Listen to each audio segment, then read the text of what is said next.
Have you ever stopped to think about why school in America feels, well, the same everywhere? It doesn't matter if you're in California or Maine, the basic structure is identical. Today, we're going to pull back the curtain on the hidden history of why that is. And trust me, the names of the architects who drew up the blueprint might seriously surprise you. Really think about it. The bells ringing every hour, the subjects, the way we move from grade to grade. It's a universal American experience. But this wasn't an accident. It didn't just evolve this way naturally. No, it was a design, a deliberate construction. So the big questions are, who designed it, and what were they really trying to build? You know the rhythm. You lived it for years. The bell rings, you shuffle to the next class. You learn English, then math, then history. You're grouped by age. It all feels so normal, so inevitable. But what if I told you that every single one of these things was a specific choice, part of a master plan put in place a long, long time ago? Let's figure out who was pulling the levers. Okay, so our journey begins in the Gilded Age, with a man famous for steel, not schools, Andrew Carnegie. And his profound impact on education started with a problem that, believe it or not, had absolutely nothing to do with kids. It was about pensions. So put yourself in the shoes of a college professor back in 1905.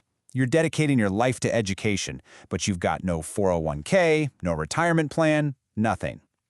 Andrew Carnegie saw this and, to his credit, wanted to fix it, so he started a pension fund. A noble idea, right? But this one simple act of charity would set off a chain reaction that reshaped American education forever. But there was an immediate problem, a huge one. To give pensions to college professors, Carnegie's foundation first had to figure out what a college actually was. And back then, things were messy. An institution could call itself a college, but there were no standards. This one, seemingly bureaucratic problem became the catalyst for standardizing the entire system, from top to bottom. And the solution they came up with? It was simple, and in a way, kind of brilliant in its efficiency. They called it the Carnegie Unit.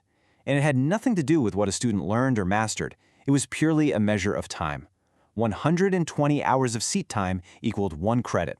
Suddenly, learning wasn't the metric anymore. Time was.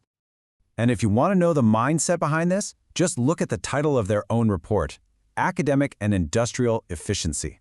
They weren't even hiding it. The goal was to make schools run like factories on an assembly line. This was the era of scientific management, and the classroom was the next frontier. So Carnegie gave the system its structure, its clockwork skeleton, but another Gilded Age titan would give it its purpose.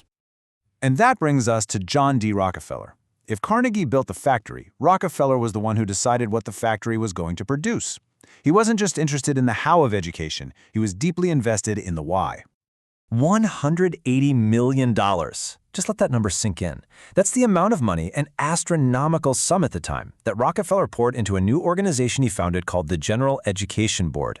And make no mistake, this wasn't just charity, it was an investment in shaping the American public. Now, on paper, the mission of the General Education Board sounded fantastic.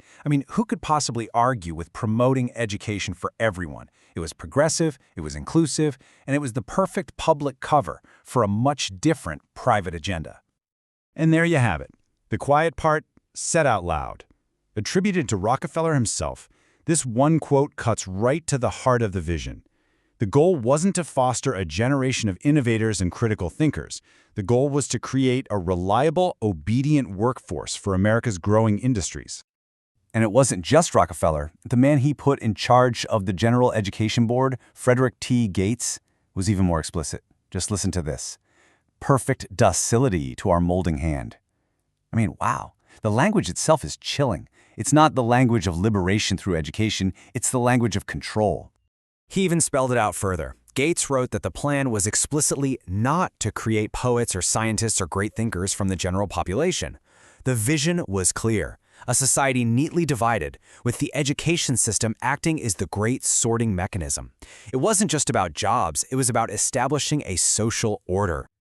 Now, you might be wondering, was anybody paying attention? Well, yes. As early as 1914, the National Education Association was sounding the alarm. They saw exactly what was happening. Two incredibly wealthy, unelected men and their private foundations were hijacking public education policy. But, as we now know, their warning wasn't enough to stop it. So where did these industrialists even get this idea for a compulsory factory-style school system? Well, they didn't invent it. They imported it. And to find its origins, we have to go back a few decades earlier, to the highly militarized state of Prussia. Enter Horace Mann, a name you probably remember as the father of the common school. Well, in 1843, Mann took an influential trip to Prussia and was absolutely captivated by their school system.